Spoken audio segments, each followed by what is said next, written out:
Welcome back, everybody. This is episode 144 of the Road to Top series. I am Toasty FM, and we're in the Europa League now. And you can see our results, highs, lows. It's been a tough start to the season, but let's look at what happened. At what's happened first of all. You saw our game against Galatasaray. Like I said, very disappointed with that. Came back against Shavs. Not a good game whatsoever. We got the draw, got the early goal, and just not good enough from there. A 3-0 win against Grasshopper. That's who we got drawn against. Grasshopper Zurich. So played against them, played at home, and played very well. Exactly what we needed. Turn around. Our front four did a good job. Exactly what we would expect of them, the quality, and we got 3 important goals. We came back against Benfica, and it was just a bad game. Just really bad game. I don't know what happened, but we just weren't ready. Early goal, and we were chasing at the end. The result looks worse than it actually was.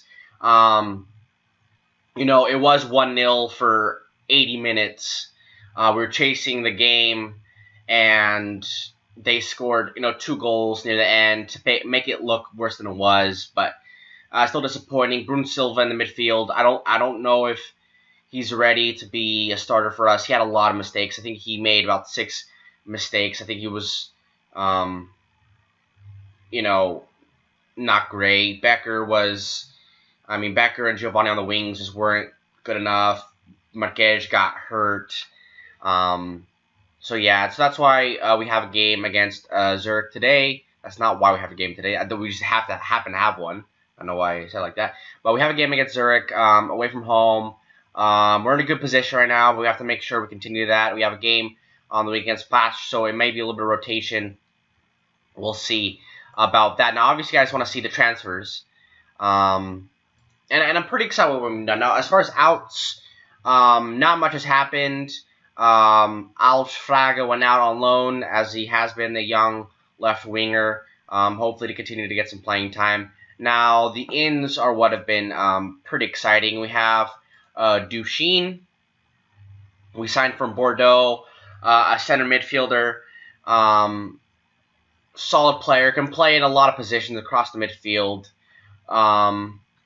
I liked him mostly because he reminds me of Warrington as far as his stamina and strength, his physical ability, good teamwork, good vision. Not the greatest first touch. He's not a great technical player, but as a box midfielder, which is probably where he's going to be, he may fill in at a deep line playmaker if necessary. But I want a physical presence in there, and hopefully, and he has some good traits. He likes to, he has some nice traits in there that I think will help us. So overall, maybe a little overspent for him for a little bit, but he's a good player, and I think he'll be important to our success this season. Then we signed Moritz Demmer, a young player, one we're trying to develop. So he'll be going out on loan. I don't think you'll be seeing much of him this year. I may keep him as a 5th option. Just in case somebody gets hurt or something. I'm not sure yet, but we'll see about that. But he's another player we bought. And then we bought Paulista from Palmeiras, and he looks like a very good young goalkeeper. He'll be going straight into the under-19s, and hopefully he'll be able to develop some, over time. Hasn't played yet. We have another goalkeeper down in there. Who may be ready to come up. We have some quality on our teams. I think I'm going to show you that right now. That's really developing. And then we have Kai Diederik, center midfielder. He's another one that's probably going to get loaned out, but a nice young player, another German, somebody we're probably going to try to develop a little more. And for the price we brought him in for, it wasn't too bad. A little bit of money spent, but I think he'll be fine, and he'll hopefully get some playing time somewhere else. Then we have brought in Camille Ramirez from Tony Guimarães. Spent a good amount of money for him. I think we made a great buy, great purchase. Plays that fullback position the way I wanted to. He's 22 years old. Good ability going forward. Okay crossing for a fullback, but also is good at defending. Good work rate. Good stamina. I think he's going to be really good for us. And he's so far in the game, even in the game. I don't know if I think he played against. Did he play against Benfica? He may have. I'm pretty sure he did actually. So, and this, considering 2 games, 6.9 rating, considering that one really bad game, that's actually not that bad. It shows that he definitely has some quality. And hopefully we'll have some more time for him to show it. I'm not sure if he's registered. I don't know if I registered him in time for the Europa League game. That's something I'm going to look into. But yeah, I'm happy to have him. He's a very good player, and hopefully he'll help us this year. And if we do sell him eventually, he makes a nice profit. He's currently valued at 3.1 million euros, so he seems to be a good player for us. Now, as far as the under-19s, like I said, I was going to mention, we have some quality in here. There's a couple players that are just on the cusp of coming into the first team. Jaime Agosto, João Sousa. Just 2.5 stars seems like a good place, and that's usually when I bring them up. Jaime Agosto, a good player. A defensive fullback, which is kind of the most disappointing thing. I'd like him to maybe develop as a pure fullback, but he's still very good.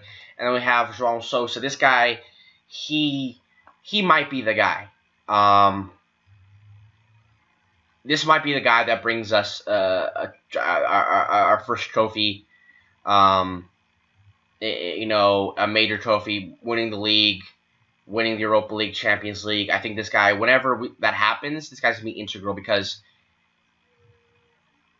he's developing. He's something who's very good. And off the ball, finishing, he looks like he's going to be quite the player. And I'm pretty excited about that. 17 years old. He's going to be important for us for sure. And so that's the 2 guys that I wanted to talk about. But so let's get into the game today. We have to get into the lineup against Zurich. It's going to be important that good result. An early goal for them would be a bad thing. Or a goal for us. I think 1 goal. Well, I don't think there's any chance for us. I don't see us allowing 3 goals. But I think 1 away goal, I think, would put it away, and I think for us to allow 5 goals in would be nearly impossible. That's just not going to happen. So let's look at the lineup for today's game. Okay, so this is the lineup for today. Pretty normal. So it is in fact true that Camille Ramirez is not available today. He's unregistered. I can't register him. So Gomez will start at right back. Khalifa Ba on goal, obviously. Saprini Diaby at center back. Giegelberger will get his. Is it his first game for us? Maybe, I'm not sure. But he's going to get to start today. Give him some time in there. Philippe Swatch will start next to Duchesne. Will be getting his first start. Becker, Andres Gomes will start at the number 10. Getting him some playing time. Giovanni on the left, and Aguirre up top. A pretty solid lineup. I think the changes that we didn't make are changes that don't really affect the quality of the team at all. It might actually help a little bit because Giegelberger and Nicolas Alvarez are both or Nicolas Gomez, are both more defensive fullbacks. So making sure they make the right tackles and stuff like that is going to be important. Duchesne, Bruno Silva, like I said, didn't have the greatest game midweek.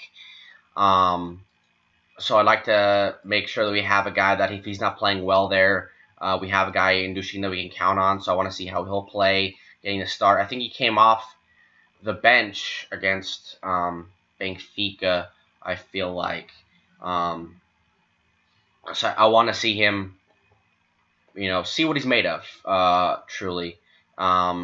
So, like I said, I don't see us losing this tie whatsoever. I think we'll be fine. It's just a matter of us just getting through today. No injuries. No problems. Getting to the weekend against Bash. If and when we get through this tie, I'm interested to see who will be drawn against. With our play in the Europa League lately, being consistently in there, our coefficient has risen significantly. We're now like 47th ranked team in Europe as far as coefficients goes. So we're definitely moving up the table, which is really nice to see. So that means when seeding for Kingberg, it's 17 minutes in, man. Calm down, you're not even on our side of the field.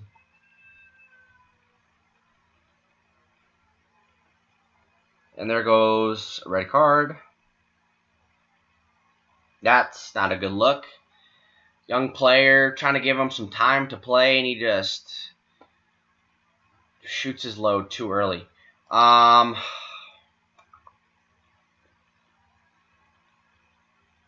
have no idea what to do.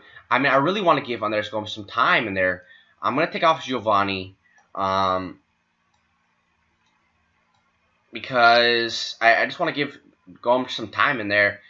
He's a good young player, like I said, and I guess I really haven't said it, but Gomez is a good player, and I want to give him some time. I think we definitely have to switch to our more defensive formation now, our counterattacking formation. Now that we are down to 10 men, it's going to be very difficult. Well, not still very good. It definitely adds. It definitely increases the likelihood that there could be problems in this tie, but I still think even with 10 men, I think them scoring 3 goals is nearly impossible. Ooh, Becker hits the post, hits the crossbar, I mean, and very good strike there from him. Nearly gave us the lead in this game. I think that was Semprini who forces the save out of the goalkeeper for Grasshopper. And another corner here. So good to see that we're still able to put on some pressure despite being a man down. It's still gonna be very tough. But just in case something does happen, just in case they do start to make a run where they're going to look like they're going to come back into this game, that we have players there that can, that we can still put some pressure on them as well. So that ends the first half. I just noticed that Wofford is beating their opponent by 10-1. How do you allow 10 goals in a two-legged tie? That's ridiculous. That's a lot of goals. So 4 in this, and they scored 4 in today's game. So they scored 6 goals in the first game of the tie. Oh, very good job by Rogério and Diaby to make sure their player was not able to get off the shot. He basically had an open goal. Khalifa Ba had to make a fingertip. I think it was a save. Fell to their player, and he was not able to finish. Let's look at some other players in here. Yeah, that's the most stretched game out there right now. 11 now at this point. They're going through. The opponent we had in the group stage last year. So I might make another change here. Becker's not having the greatest game. Dreisen's going to come on for him. About 20 minutes left here.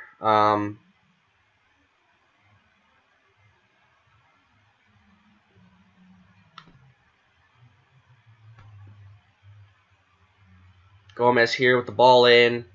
Falls to Semprini. Well, didn't really fall to him. He had to go up and get to it. But scores the goal, and that puts the tie away. There was really never any doubt in this game, but that definitely puts it beyond beyond the hands of Grasshopper. And then it goes with the quality cross in. I mean, right into the danger zone. Semprini did a good job. Kerminski, their goalkeeper, should have probably done better, I would expect.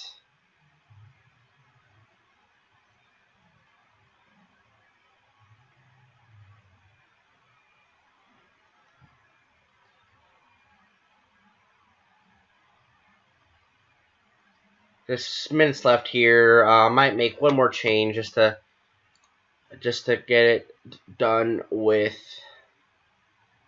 Bring on Bruno Silva last couple minutes. Just a couple minutes of the game, get him some running time, maybe get him some confidence. I mean, I mean, it's unfortunate that he had such a bad game on the week against Benfica on the weekend.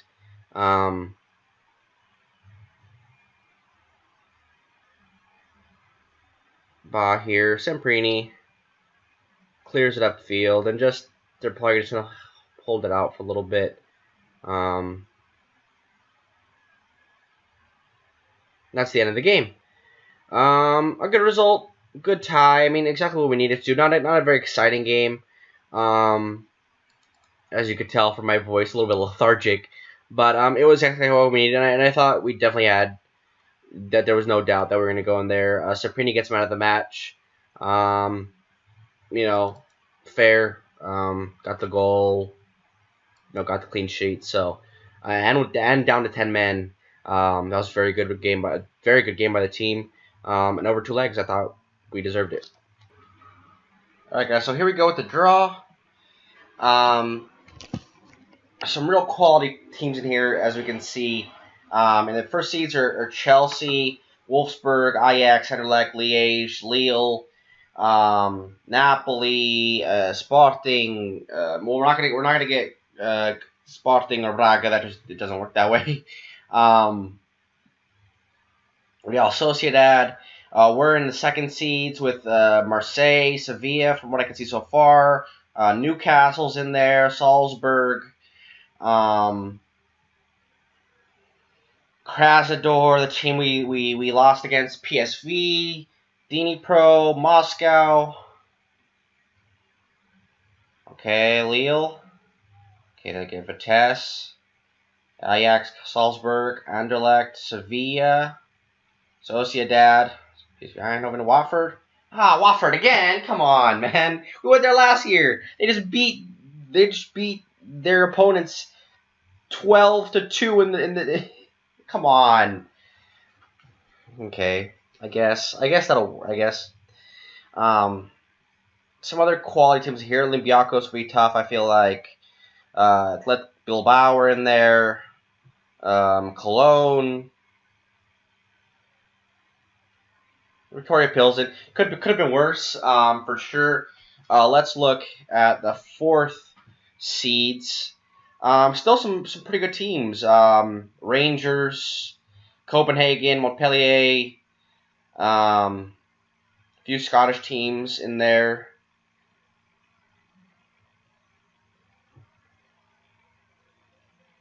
So we're going to be facing... We're going to Scotland, Inverness. Very interesting group of teams there. Watford, Ladia, Victoria Pilsen, and Inverness. Let's look at the schedule for tomorrow's episode. Sort of come back against... it came back at kind of a really bad time. Let's do... I guess I don't know when the schedule's coming out. It's probably going to be somewhere in there. So maybe it's either we come back against Sporting or come back for the first game of the Europa League for whoever that might be. I'm not sure yet. But yeah, thank you guys for watching. Make sure you guys like and subscribe, and take care of yourselves.